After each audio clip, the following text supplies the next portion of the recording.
And Chris Schwartz is running for reelection for Blackhawk County Supervisor, and that's at large, correct? Correct. Yes. Okay. And and Chris, this will be your second time running for This would be reelection? my third term. Third term. Okay. Okay. Excellent. So yeah, sorry I missed a term there. And so we wanted to thank you very much for filling out the questionnaire. And again, we wanted to give you up to 6 minutes to talk about yourself and your campaign. Then I'll ask you 2 or 3 questions after that.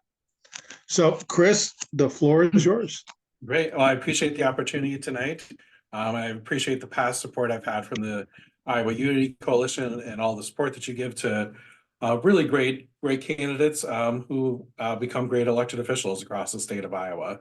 It's been really exciting to watch you develop. But a little bit about myself. I grew up in Dubuque, but I came to the Waterloo area first to Cedar Falls to study music and political science at UNI. And politics ended up winning over my career, but I still am an active musician. I electric bass and upright bass for my main instruments. I have a rock band called the Harmony Electric that I perform with here in the Cedar Valley. When I'm not doing that, or I'm not doing county supervisor duties, I recently, I spent the last 18 years as a community organizer and doing national, state, and local work for Americans for Democratic Action, which is the nation's oldest liberal advocacy organization, founded by Eleanor Roosevelt back in the 40s. But just recently, I came on, I left ADA and went on to become the executive director of the Iowa Food Systems Coalition. So I'm doing work across Iowa with the 40 member organizations of our coalition to build and expand our work, which is centered around our soon to be released food systems plan that looks at creating an alternative food system in Iowa that is local and regional, and that is equitable, just, and sustainable, including lifting up the people that are doing the work, the farmhands that are doing the work, that are so often exploited and left behind in our current food system here in the state. So really my career has been in social justice work. So I've worked on almost every issue under the sun at some point during the last couple of decades. And so I bring that social justice passion to the way I serve as a county supervisor. And so it's always trying to find, progressive victories that we can have, even in the face of the state constantly getting in the way of counties and local government, and just the barrage of bad legislation that comes out of Des Moines. I think it's important that we locally provide an alternative and show what progressive policies can do. So I'm really proud of a number of the things we've done, including investments in public health, investments in solar energy, investments in conservation, and really and one thing I'm most proud about is always having the back of our staff, of the people doing the work, making sure that our 9 bargaining units always have a seat at the table. When collective bargaining was gutted in 2017 for public employees, Blackhawk County was the first entity in the state out the door, making a clear and public and firm commitment that we were going to always have a seat at the table for our employees. And so we took everything that employees could no longer bargain over and made sure that they still had those rights and benefits within our county policy instead. And so we've this time around, we just came out of negotiations a while ago, and topics that came up that we weren't allowed to negotiate with, we're taking back to our policy committee just to see ways that we can add and expand those. So it's we made sure we left that venue, that avenue open for employees to talk about more than just wages and benefits. I'm really proud of the way that I've served it to be accessible to people. I'm always really approachable, always really good at when a constituent has a problem, I really enjoy helping them navigate the county. That's one thing that I really enjoy doing is constituent services.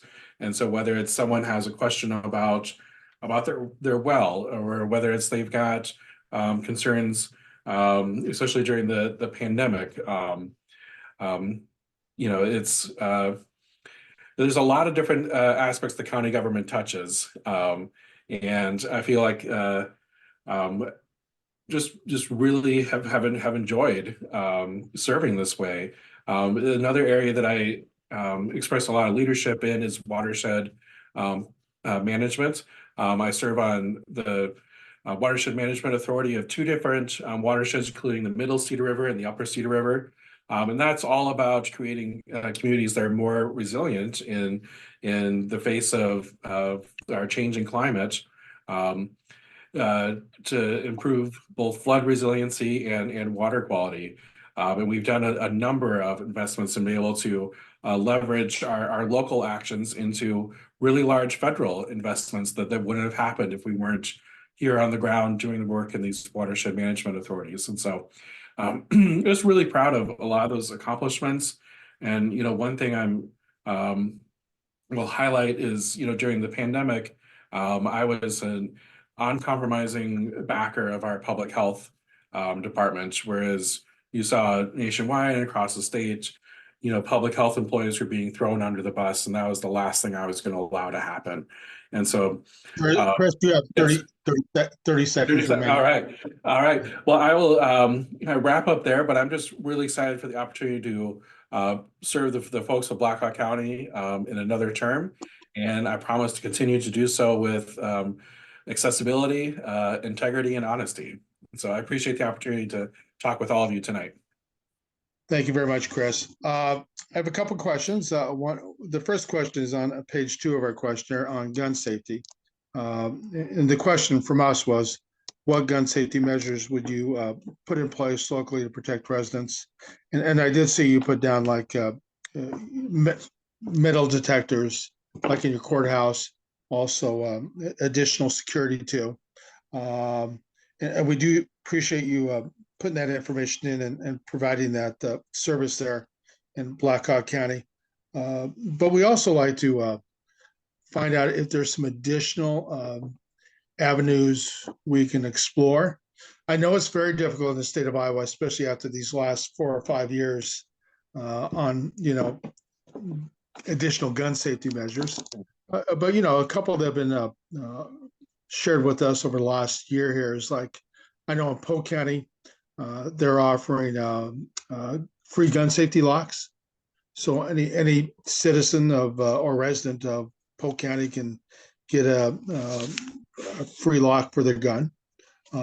Also, of course, I know some of our members don't like to hear this, but there's also been gun buybacks in the past, not so much recently. But I mean, what other measures can be done? And I know I've heard of actually in some communities, including here in Polk County, they've restricted the number of licenses or stores that are able to open that sell weapons.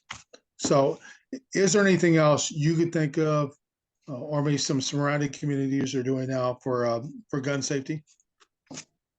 I really like that. I really appreciate hearing what's happening in Polk County, because that gives me something to look at, especially the gun safety and the restricting of licenses. I think that's going to be, we would be limited by state law in probably restricting just stores that would operate in the unincorporated areas, because then that would fall home rule to the cities.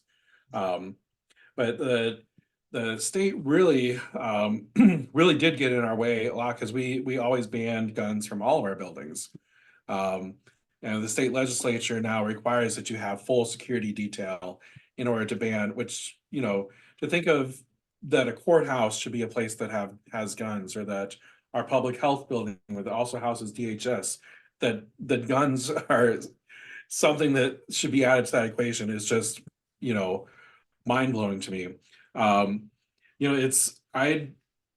it really feels like we've had our hands tied in a lot of ways. So I'm really open to any suggestions.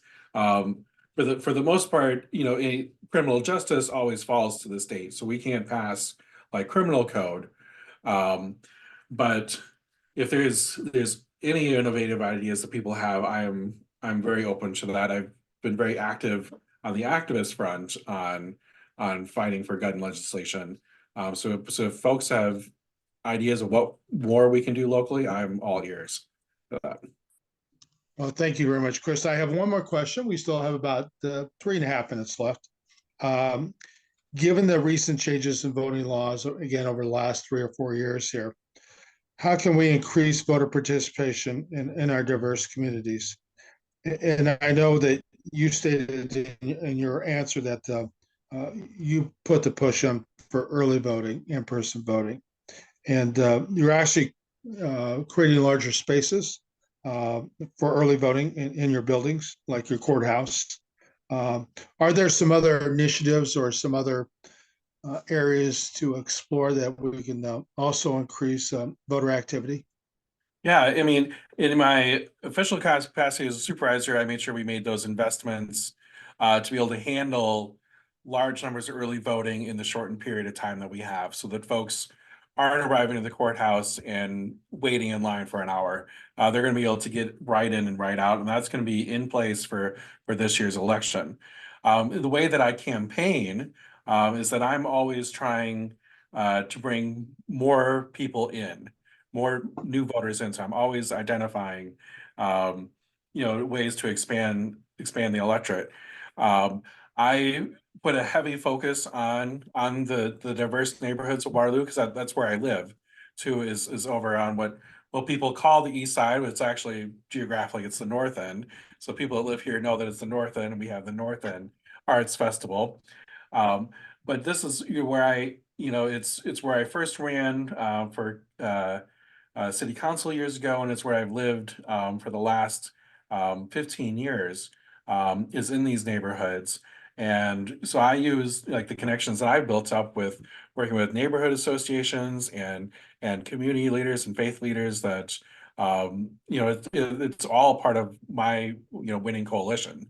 And it's a critical part of it. And so I'm going to have a heavy emphasis, because I always feel like since all the county supervisors here are at large, and we're relatively, we're a Democratic county still, but that's not a given. So you don't take anything for granted. But I always try to run in a way that's trying to uplift the entire ticket. And so when I'm picking neighborhoods that I'm going to go canvass, I'm picking the neighborhoods that that other people might look at it like, okay, we don't have a competitive House seat there. But I look at it, I say there's a lot of Democrats that aren't turning out, a lot of people of color that are not turning out, that I want to focus on those neighborhoods.